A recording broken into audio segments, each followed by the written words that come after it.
Have you ever felt like you're praying, but the heavens are silent?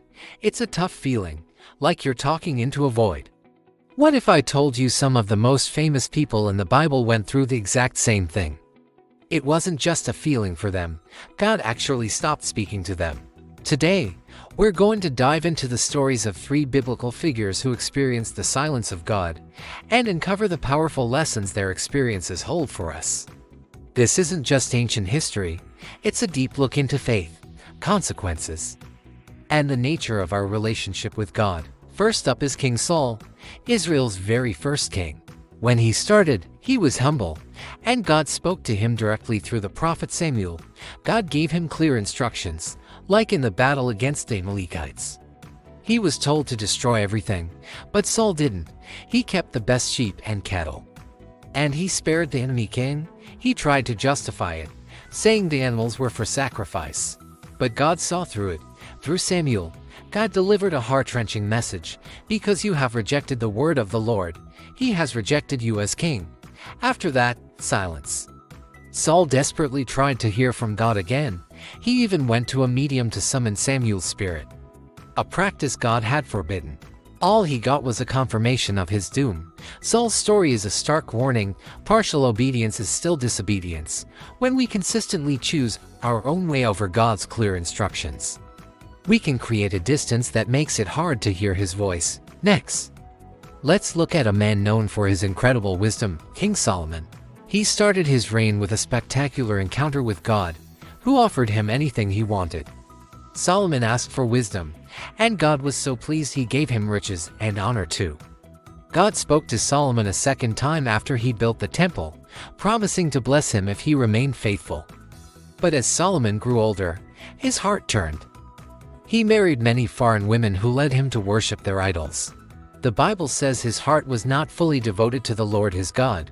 Because of this, God delivered a final, devastating message. The kingdom would be torn from his son's hands. After that, the Bible records no more direct conversations between God and Solomon. He had all the wisdom in the world, but he let distractions and divided loyalties lead him astray. It's a powerful reminder to guard our hearts and keep God first, above all else. Finally, we have the story of the entire nation of Israel during the time between the Old and New Testaments. This period is often called the 400 years of silence. After the prophet Malachi delivered his final message, there were no new prophets, no angelic visitations, no direct words from God to his people for long centuries. Imagine generations being born and dying without hearing a fresh word from God. Why the silence? The prophets had warned them time and time again about their sin and their need to return to God. Malachi's final words were a call to remember the law and to prepare for a coming messenger. The silence wasn't an abandonment. It was a time of waiting, a test of faith. It was the quiet before the most incredible announcement in history.